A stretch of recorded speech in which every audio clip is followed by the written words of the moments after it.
Humility is a strong word.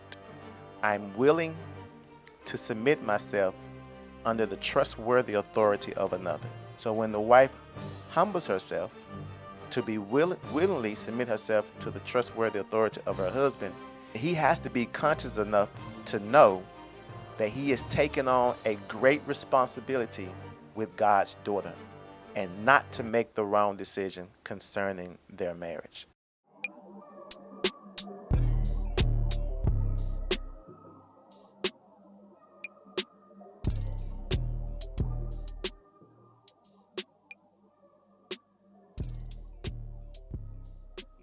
Welcome And to another episode of His Wife, Her Husband. I am SHEMIKA, his wife, And I am Patrick, her husband. And our purpose is to help you build and sustain your marriage. from a biblical perspective. We are in another video of the series we're doing, Unequally Yoked. And today we're going to deal with being, is it, I guess it can be unequally yoked, when a husband and wife are at two different churches. Is that doable? Is it still considered unequally yoked? Um, is it equally yoked because they may be in different churches, but it's the same, I can say, same denomination, same religion, is that. So that's what we're going to discuss today on today's episode. Dun, dun, dun, dun, dun, dun, It would be a nice place for some dun, music. dun, dun, dun, dun, dun. Now, what, you going to start? I was going to let you start. Really? Mm-hmm. All right. Well, first I would like to say that guess what? Marriage is messy.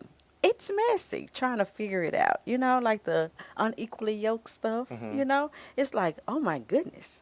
But it's worth it. It's worth the There's assignment. a country song called "Beautiful Mess." It's So a I don't want to beautiful say mess, it's yes. messy by itself, but it's a beautiful mess. What a beautiful mess. Yeah. And so one of the thoughts that I had is that marriage is messy, but by the power of God, we can bring order and we can sustain and build beautiful marriages. Mm-hmm. As you just said, beautiful messes. Right. But we don't want to keep them in a mess. But again, it can be complicated. When I say Keep them mess, what? Keep them in a. Oh, okay, gotcha. Mm-hmm. when I say messy, it's not like it should stay in a mess or that it's found a mess. Like marriage itself is not a Yeah, but I mess, said with that. but Yeah, go ahead. I'm sorry. it can get very messy trying to be, trying to for two to become in one, sharing life, sharing space, bringing backgrounds and different experiences. Um, to a marriage, it can be a lot to contend with. You got traumas, you got, again, different experiences, you got triumphs, you got different things that you bring in, and sometimes it can just be kind of disorganized. It's like moving or relocating from one place to another place, even though everything is packed and you're excited about this new move. That does not mean that you building and sustaining or establishing your new space and place is not sometimes messy, and it can be just discouraging, or like it can just, I don't know, just you can just find yourself in a weird space. But I wanted to share that before we got into I don't the know if I would agree with conversation. you on that adjective that marriage is messy. I think it can be messy moments. I don't know if I want to say marriage is messy more than marriage is challenging. Okay, there you go. I was just sticking with M's. You can fix it up how that. I'll go with that. It's not a You don't problem. have to go with that. I'm just saying. I was saying something different than what I don't know. Messy sounds. Messy sounds. I don't know. Messy But sounds messy, okay. right? Yeah. So I Yeah, but mean, but say marriage is messy.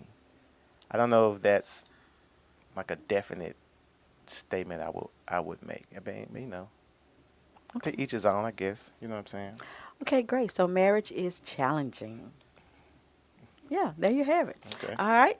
And so, with that being said, I wanted to also emphasize and bring up that preference does not mean unequally yoked. So actually, what Patrick and I just did would be a prime example or a actual working example because he prefers challenge.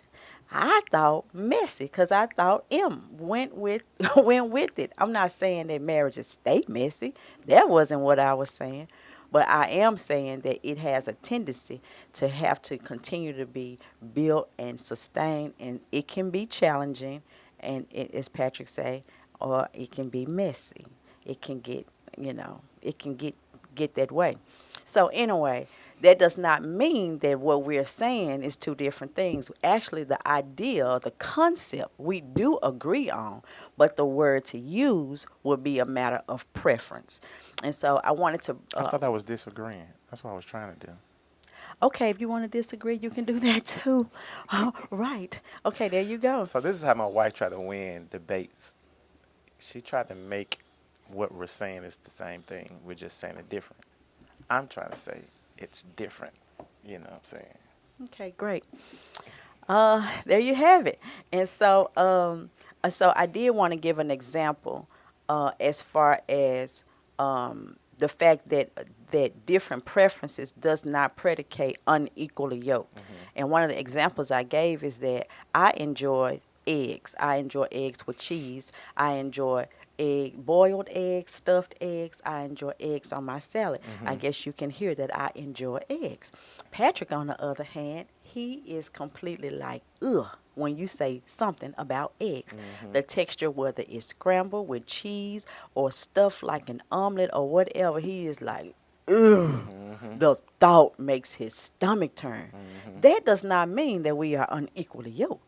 That means that it's interesting. We're talking about unequally yoked and the egg has yolk. That's funny. Anyway, anyway, but that is a prime example of us not being unequally yoked, but that is a matter of preference. So I do not want um, a husband or a wife that is listening to his wife, her husband, unequally yoked additions, assuming that your spouse has to think and do things the way you do. Like, no, that's not the idea. Like, if your wife or your spouse don't like eggs, don't force them to eat eggs or think that is a reason to separate or divorce because they don't want to eat eggs. Hmm.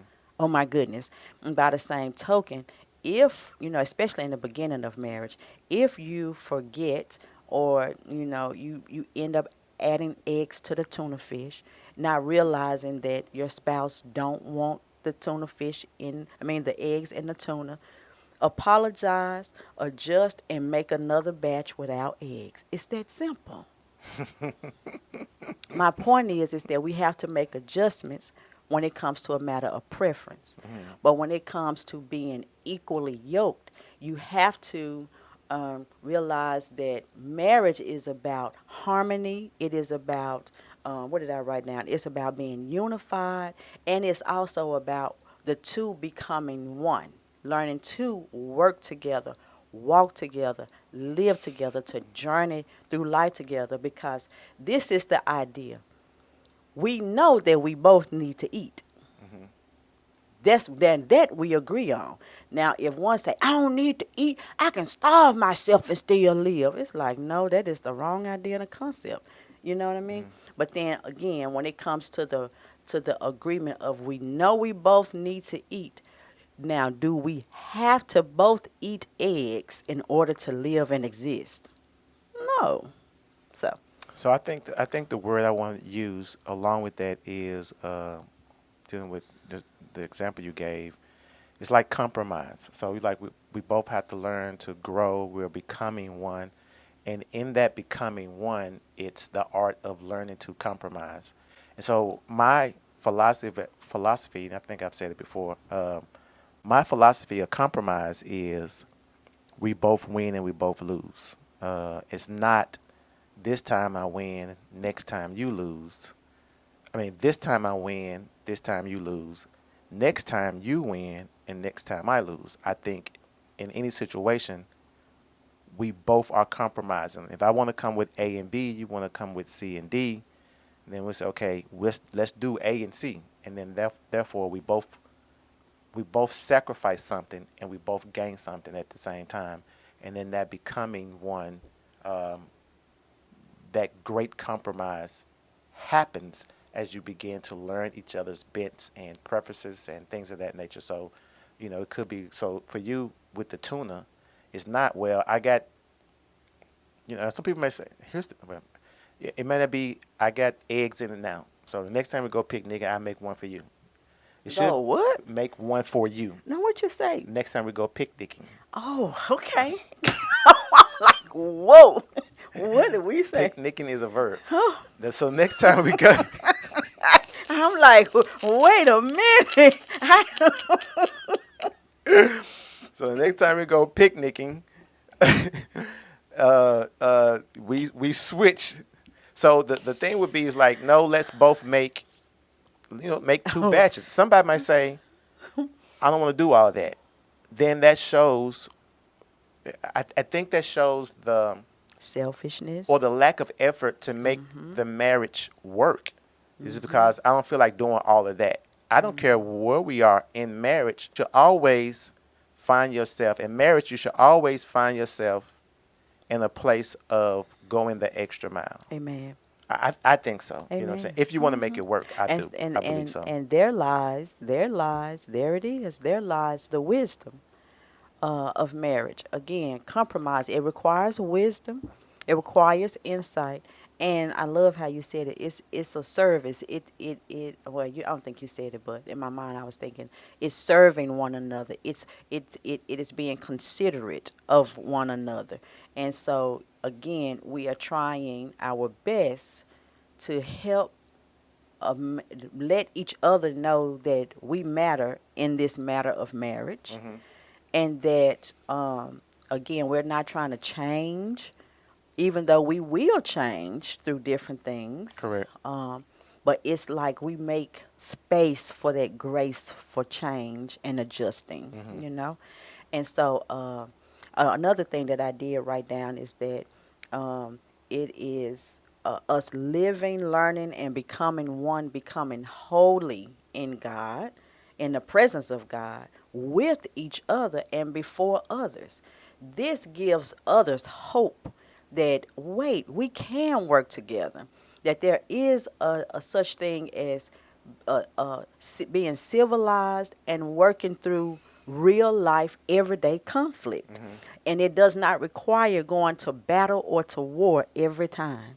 That's not what that's not what marriage is about. Though there may be times when battles and wars crop up.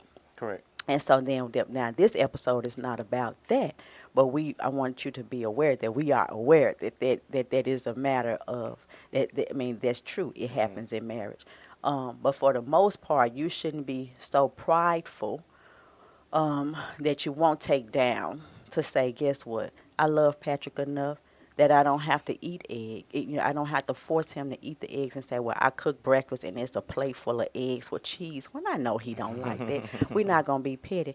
And nor will he only feed me a plate full of eggs as if since you like eggs and you won't stop liking eggs, you ain't going to get no toast, no nothing. No. That's not, truly becoming one or adjusting.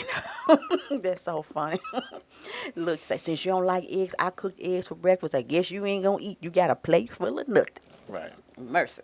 Okay. You got anything you want to say after that? Uh-uh. All right. So the table is set. We're ready to talk about should spouses. Well, let me say. I wrote down going to the same church or different churches. Should you go to the same church? Should you go to the same church first? Or can you go to different churches? Can you go to different? Sound like we said the same thing again. Yeah, Okay. different churches. Same. So I'm trying to deal with different church, same religion. That's or good. Same denomination. Same denomination. Or same Right. religion. I see what you're saying. Yeah. So Christianity, being a Christian but is you're a Baptist. He's a Baptist. yeah. But he But want to y'all go. go to He go to first. You go to second. I mean, Baptist. she go to first. He go to second. Right. Whatever. That's good. Same doctrine. But Is yours it- wasn't first. It was not first, but it's the same doctrine. And what's wrong with Third Baptist? I don't know. They never make it. They never. Oh my God. Yeah. Anyway, so should my, now, Can I guess the question is, can it? Can you do it? If I'm a husband and if I'm a husband and a wife, if there's a husband and a wife, are they considered unequally yoked if they go to two different churches? K- Are they considered that? If they do, can it work? all right. So Patrick is teaching me how to answer the question. The answer to the question is yes, you can, and yes, it can work. Okay. Now, that's the answer to the question. Now, I believe that it works if you choose to go to First, Second Baptist because, um, especially if you all are communicating Mhm. and you see where your spouse has grown to become the person that they are as a result of being in the church where they are, and so you may not want to take them away from that. And Because if you decide that's where they grew up, like you're that's what saying. Okay. that's where they grew up, and the person that you have fallen that you are now sharing life and that you love and that you are so fond of, it's like the church didn't do me any bad by helping you to develop spiritually. Mhm. So hey, you can stay there, and then by the same token, the spouse can look and say you became beautiful, and you became mature where you are Mhm. now. Okay. So let me. No, Okay, go ahead. this is my episode. It seemed like it. It seemed like it. You can go. So I agree. So in context, I can't find anything. I can't. And maybe if there is something contextually, in context of whatever text, not something, not revelation, but in context, it says something like that. Uh, put it down in the chat. I can't find anything that disagrees with that being unequally yoked. That Correct. if you go to two different churches, same denomination, same religion, that you're unequally yoked at that point. I don't think so. I don't think it's unequally yoked. Correct. It's it's the first part. Then go ahead, because I know you're gonna go to the second part. Now the next thing is there may crop up issues that may come up as a result of you going to do to two different churches. Hmm. What do I mean by that? Not a bad thing. It's just that a conflict. Like it's a conflict of timing. It may be teaching that the timing of teaching or preaching on a particular subject. Like What do you one, mean by timing? Hit me up. uh, so timing may be like. Um, uh, Depending on an event that may be happening at church. Let's say uh, a First Baptist may be having pastor appreciation, Hmm. church anniversary, and then Second Baptist may be having an outreach, evangelism outreach Hmm. that will require both of the spouses to be invested in two different activities for the church. The timing they may be pulled they may be pulled in different directions due to the timing of something that is happening in the church. But wouldn't it be already pulled in two different times if they attend two different churches anyway? I That's guess. why I said that could pose a conflict. Initially, when they were single or by themselves, it probably wasn't a big thing. But when they start sharing the same space, it may be a conflict of interest. The timing may be bad. Hmm. It may be. I'm just saying these are things that may come up. um, if one pastor is calling for fasting and another one is calling for a time of feasting, it could pose, again, conflict of interest, conflict of timing. Hmm. And so that's where the headache could come in. And so these are things that you may not foresee initially, but it may end up coming up. And these are things that you have to factor in, that you made a decision, that you said that you would do that, or you have to conflict proof your marriage during this time, that if If we see that it's becoming a difficult time or hardship, then this is when we know we need to start looking for a place to worship and learn about the Lord together. Hmm. Or you can let the pastors know of each church that what your decision is, seek their wisdom and advice on it, and take heed to it. They're both And gonna then say the same thing. I know. And then you say, well, for the first half of the year, we're gonna be at First Baptist. The second half, we're gonna be at Second Baptist. It's like you can figure it out, but you see all of the conflict that come with it, like the timing and trying to do your schedule and trying I to don't agree with the time. share. I hear in timing, but in my mind, the way I'm looking at it, if I'm going to two different churches and they're calling for a second service, well, I don't go there anyway. So you having a different service time not really gonna affect me because I'm over here at Second Baptist anyway. I don't know if the timing would be an issue. I Well, think. the timing. Well, listen. So, this one has a second service, Okay. and you used to having dinner Okay. after service. The Gotcha. timing, like we bumping heads now. Okay, but in your example, you was like they got two different services going on, and Okay. it would be like it really doesn't matter. But in that case, yeah, that would be a an issue that could possibly arise Mm-hmm. between the two spouses. That's good. And then again, I guess the other thing is, so it's kind of like in the way it's being answered now, it's no, it's not unequally yoked. However, it will present some unnecessary tension. Is that what you're saying? Correct. All right. So it That's may present good. some unnecessary tension in the marriage because you are at two different churches, even though it's the same denomination, the teaching the same thing. I guess for me, I guess I'm being a little bit radical or rebellious. It's because there's no there's no denomination, nothing. When we look at the first century Christians, like they didn't have like there was a church of Ephesus and a church of Corinth, but that was because That was the that's where they location. were. You know what I'm Mm-hmm. saying? That wasn't the name of the church. That was where they were. But then they have people at certain houses, and they would go from house to house and synagogues. It's like it It was like wasn't no big. It it was was a no really yeah. big deal. Yeah. They didn't have all of what we have now, And you know and what? that That's create good. and I guess the denomination at some point creates confusion too because it's just one body. It's supposed to be just one body. And it's shared fellowship. So that's why I'm saying that's why my part of me is answering it shouldn't be like it shouldn't be an unequally yoked. Although I know because we have all of these auxiliaries and things of that nature that it can present um, some uneasiness or Conflict. tension or conflict within the marriage because you're at two different churches. And I would encourage you, if you are experiencing this, to really be prayerful, you and your spouse. Now, the Hmm. beautiful thing is that you are equally yoked in believing that Jesus Christ is Lord, that the Bible is the authority of God, the Word of God. The Word of God. This is the Word. The Bible is the Word that He left us instructions to follow. Hmm.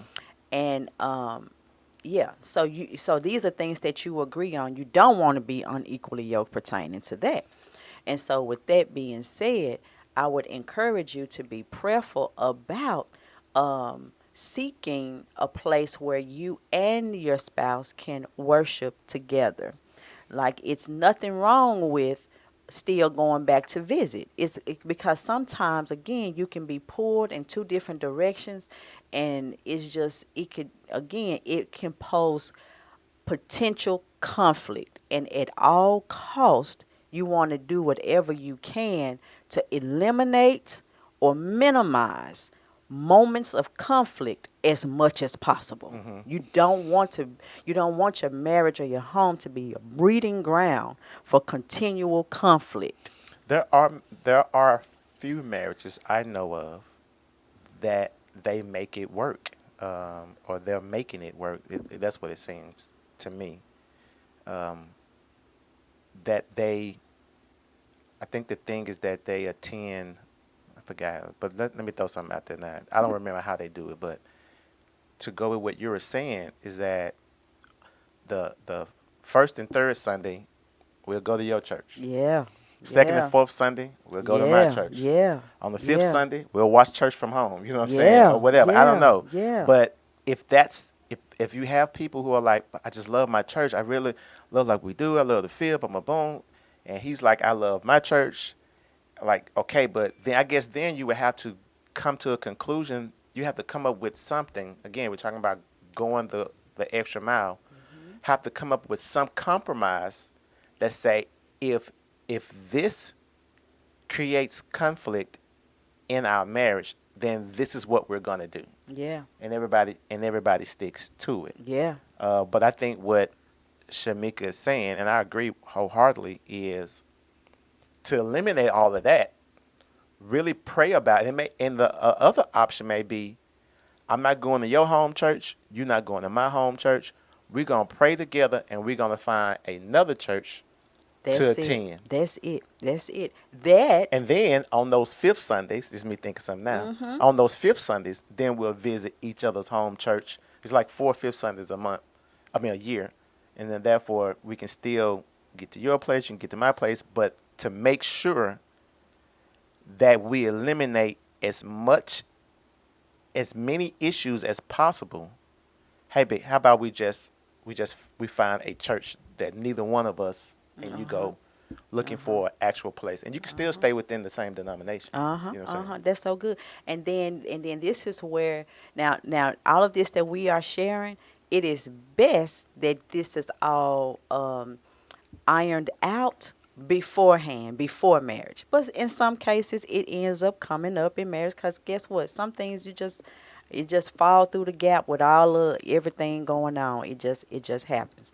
But this will bring back up the issue, or not the issue, but it will bring back up the compromise. What are those non-negotiables that you will not take away when it comes to looking for a church? So Meaning us together, we're yes, going. Okay, when we go gotcha, looking for that same church. gotcha. So you say, okay, Sally or Patrick, what do you like about your church? I love that we always do community events. I really like going out into the community, evangelizing, da da da da da da da. And then Patrick say, well, Shamika, what do you like? Well, I love the prayer services. I love hearing the mothers get up in the morning praying, and that is important to me. So then the two of us would do our best to find a church that has moments of community of evangelism and moments for prayer. And this is where we say this is the church. Like we can find fellowship with one another as well as with others, and it's like, yes, this is it. We're getting the word. We get to go out in the community. We get to pray, and yes, this is it.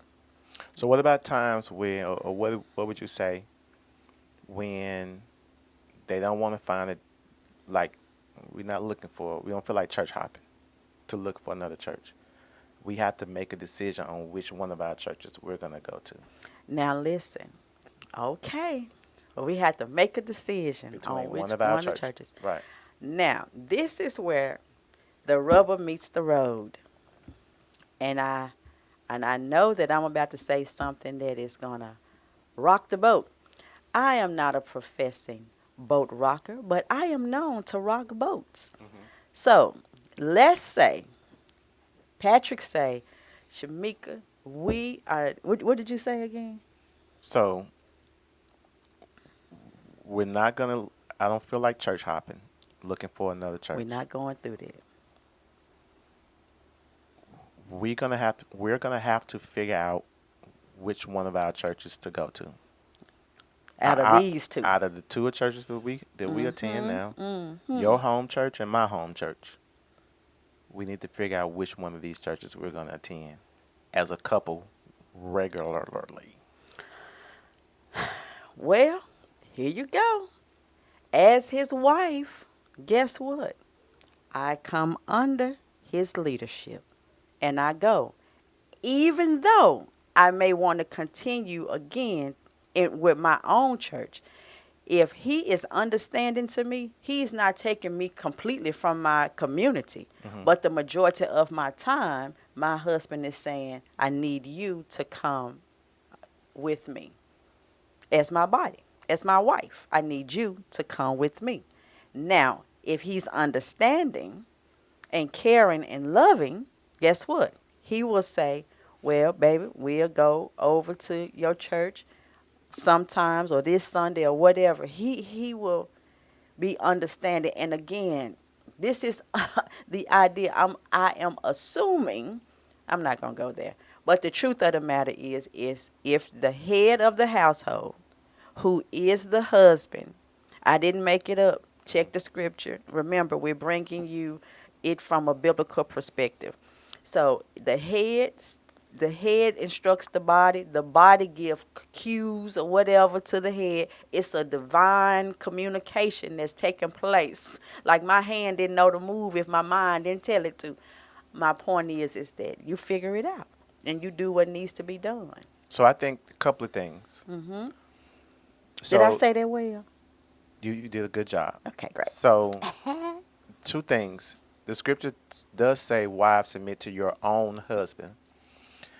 The verse before that, however, says, submit yourselves one to another. So in figuring this out, so yes, at the end of the day, I believe the wife should adhere to following the leadership of her husband. And this is godly However, at leadership. the Yeah, same this is. time, the husband is not taking that as an opportunity to lord over her and make her go where he wants just because I'm the head of the household. Remember, I think it's verse 19. It says, Of what? submit your, I think it's Ephesians, submit yourselves one to another.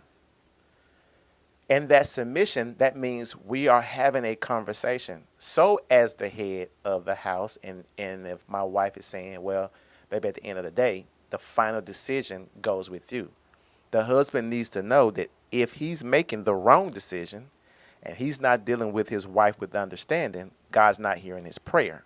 So, with that being said, whatever happens, God is going to hold the husband accountable. So, I think if the husband is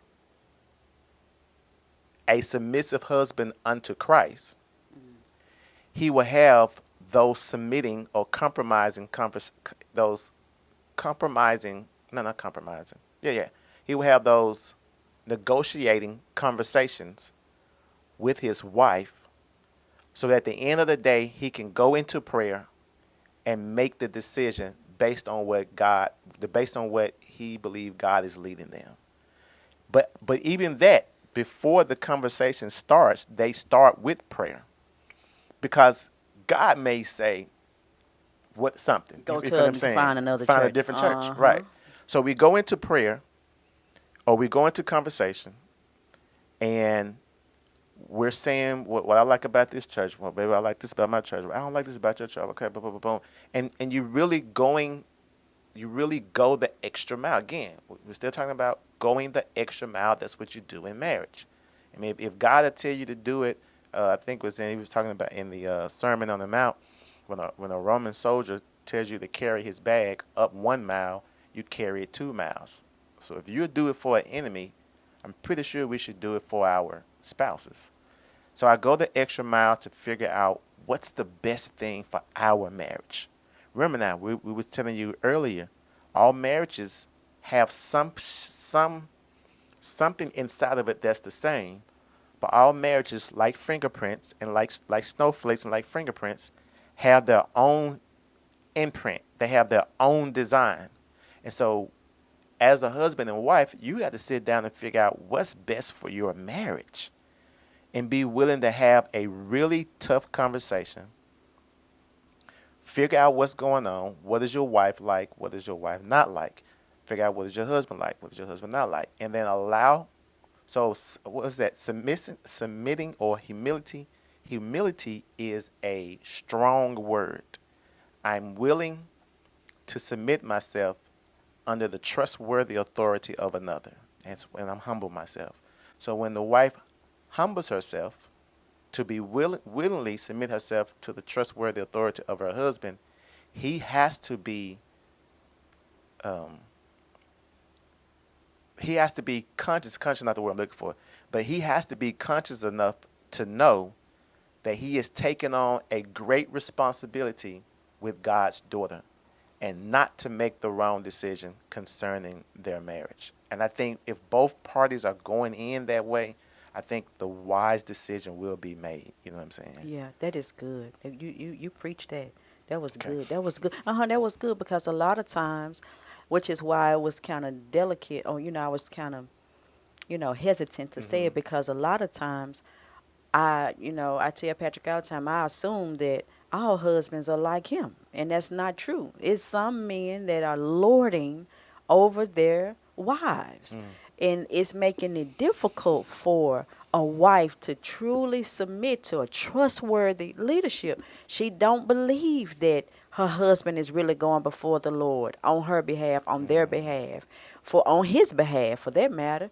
And so, yeah, and so I like how you said that when you realize your role in the marriage as far as your responsibility of being the head of the Mm-hmm. household, you're responsible for, you're responsible. Oh, It's Patrick, just me. we adjusting. But you make the necessary. No, I mean, let me go back. You understand your role and the responsibility that come with that, and you respect the role. Mm-hmm. You know, so though Christ may not be visibly noticeable in our marriage, meaning like physically, you should be able to sense his presence in how Patrick and I interact with each other, and the same should be for your marriage too. So yeah, I like how you said that.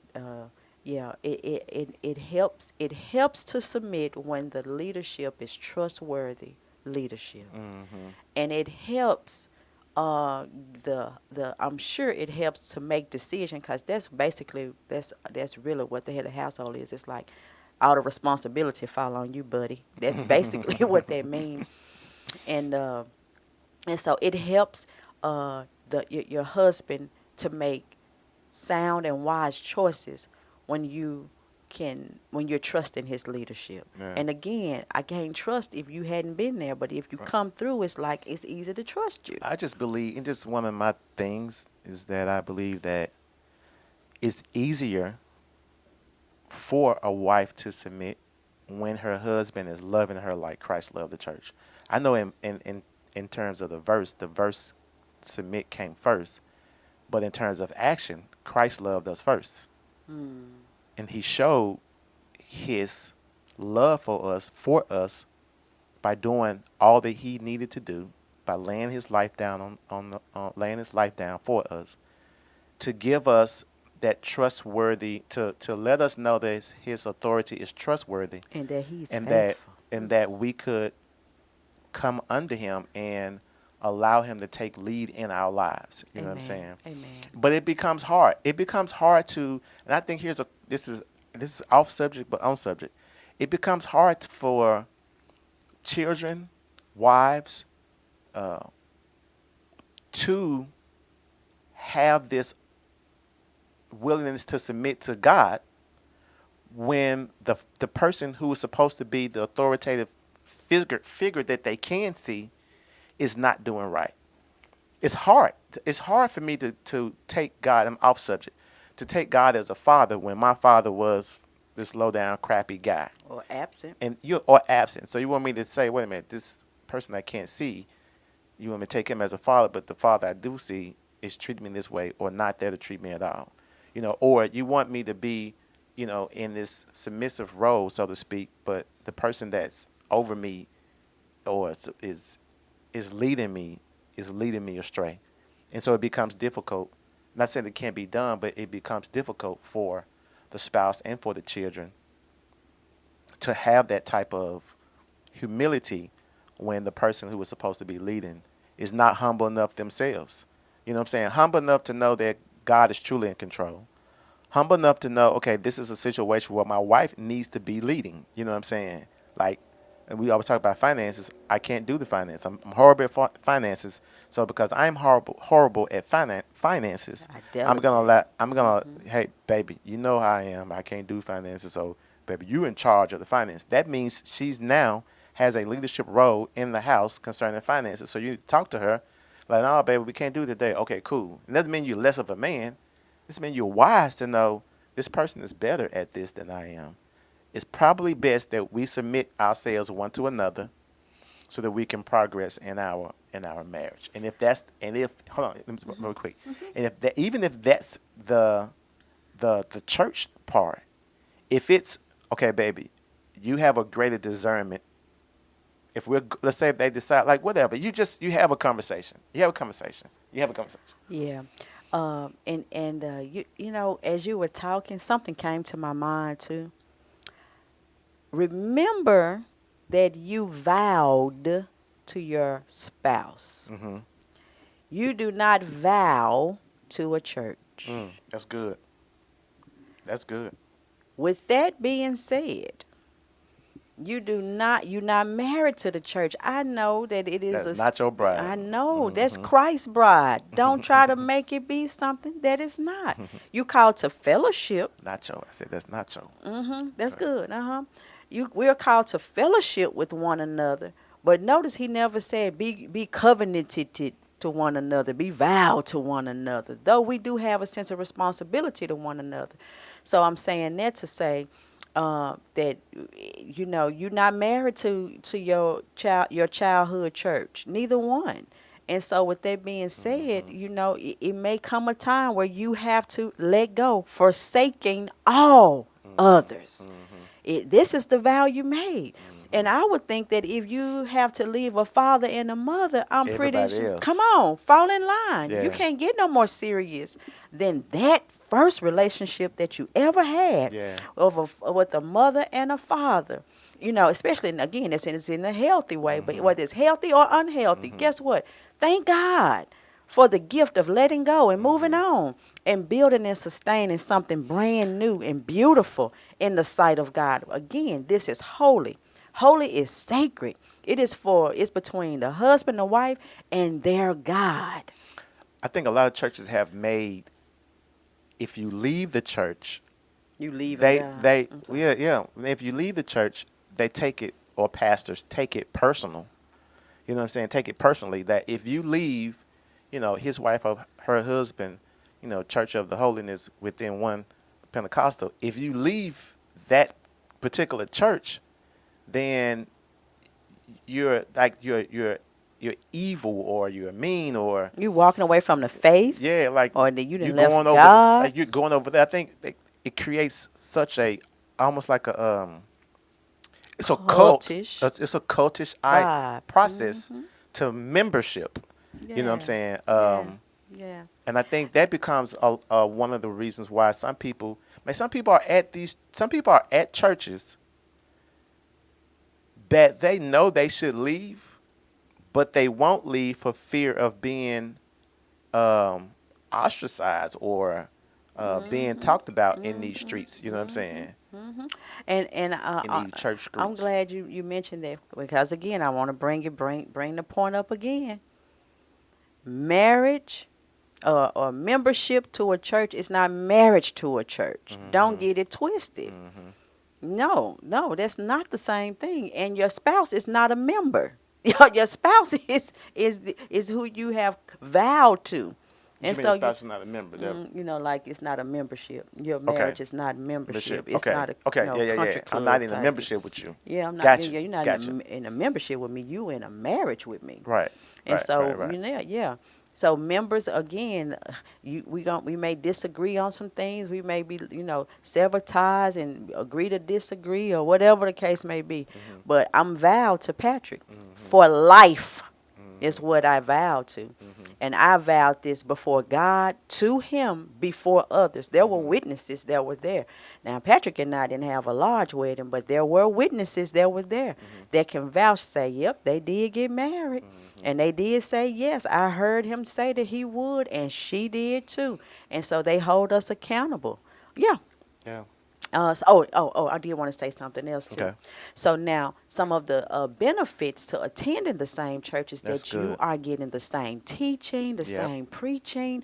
You're getting the same spiritual guidance and Hmm. influence. You get to share the same family and friends. Versus if you go to different churches, it's like, Rebecca, and he say, and he trying to figure out who Rebecca, Hmm. and then he had to explain, yeah, Rebecca is my auntie, like she helped change me. And she like, I don't care about who, whatever the case may be. She may feel some kind of way. In the same way with Uncle Ruckus. I don't Hmm. know. That is so funny to me. I done made myself laugh. But my point is, you won't have to do so I had a much couple of explaining. jokes. I had a couple of jokes in my mind that would Yeah, not go well. yeah. Don't you dare. A couple comments, But yeah, but and then also you get some of the. Yeah, I don't know if you said it. mhm, You share some of the same events because you were talking about mhm, certain one church is having this, another church is having mhm. that, but we get to go as one Yes. to the church picnic, Yeah. picnicking. Yeah, yeah, yeah, You know and what I'm look, saying? yeah, and everyone you're building Community. friendships and community, Yeah. and you're fellowshipping one with another. Like you can. I'm telling you that is probably one of the best gifts in worshiping and fellowshipping together, to be able to pray together. I I mean, it's to witness growth together, Mm-hmm. to even go through those seasons of hardships together. Mm-hmm. It's something about how God has wired life where it brings us together, the good times and the not so good times. Mm-hmm. It causes us to, it deepens our love to one another. And yeah, we just more understanding, and you can see even the wrestle. Let's say sometimes we the word of God to go forth, and you know that it stepped on your spouse's toe. You can be more sensitive to them as they are going through wrestling with the truth, and bringing themselves under that divine counsel of God Mm-hmm. through the man or woman of God. It's something beautiful about it, versus a word that may be heard and you wasn't there to hear, that the preacher stepped on his toe, but he come home and he's still wrestling with it, and you don't know what was said or what happened. Mm-hmm. Anyway, Is it? that's all I got. All right. Oh, and the So, children need, especially if you plan on, bringing forth oh, that's family and good. children. Yeah, yeah, yeah, yeah. Children don't. We want to again eliminate as much conflict in the children. Having to choose Choose between between going back and forth to between mama First or church and Second daddy church, Baptist. mama church, daddy church. You know what Yeah, I'm saying? yeah, yeah, yeah. And in a sense, so here's the thing. There's nothing biblical about going to different churches. So I don't think it makes you unequally yoked. However, it does not create the best opportunity for you to grow together closer when you're at two different churches. That's good. Wisdom, You know what I'm saying? wisdom. Unequally, no. But it's a greater growth in marriage when you're under the same house. Amen. That's good. I just thought about something else.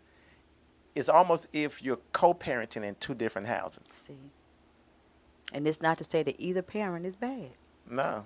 And y'all still married. Y'all just live Mhm. in two different. Now how crazy does that sound? Uh huh. Like we married, but I live in Westwood and you live in Orange Mound. 'Cause I love my house, and I bought my own house with my own money. Right. I This is the remember house when I grew up. this the house that. I grew up in. Come on. Let's just keep it real. You stay in Indian Hill, and I stay near, the Southwest Twin movie theaters, Mhm. and that's the house you grew up in. And this the Mhm. house I grew up I was in. born in this Hey, house. we like it, I and now we got huh. the children It's walking. paid for. We got the children walking from house to house. Come on. Now we're still married, but it can create so many issues because we're not under the same roof. So, unequally, no. Present it or can present the opportunity to make some frictions that And may cause conflict. y'all to split. I think yes. So, if you're looking for an answer, I would say find one one church home to be at. Can Yeah. it happen again? Because I'm like, can it happen? Yes, and I know I'm repeating myself. Yeah, it can, but we're trying to eliminate. We're trying to eliminate as much as my wife. I think my wife said as much friction as possible. Yeah. So 'Cause conflict. Listen, we have an enemy that is opposed to the idea of the institution of marriage that our God created. Correct. The Satan wants us to not have fellowship. He wants to sever relationships at all costs. He is looking for any moment where a smidget of conflict could come up, so that so he could divide and then conquer. So hey,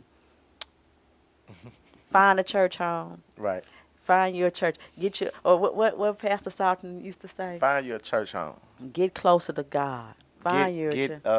Get dope dope out out your your vein vein and and hope hope in in your your vein. brain. You'll No, never, dope out your vein and hope in your brain. you'll never Get nowhere. smoking the Smoking pipe. pipe. Smoking the pipe. Never. You want to get your lesson and be smart in school? Say, Get rid of the drugs. get away from the in Get crowd. away from the in crowd. Get it close to God. Get a close. Find you a Find you a church church home. home. And that's what a commercial cut off at. Come on, Memphis, Tennessee. I remember His the first message time is I still saw that, preaching. and I first time I saw that, he was talking about get dope out your vein or whatever. I was high then. Mercy, Patrick. Like, Mercy, it was so funny to me. Mercy. I don't know. That's what marijuana Mercy. do to you. Mercy. Thank God I don't smoke marijuana no more. Thank God for deliverance. Yeah. The power of prayer.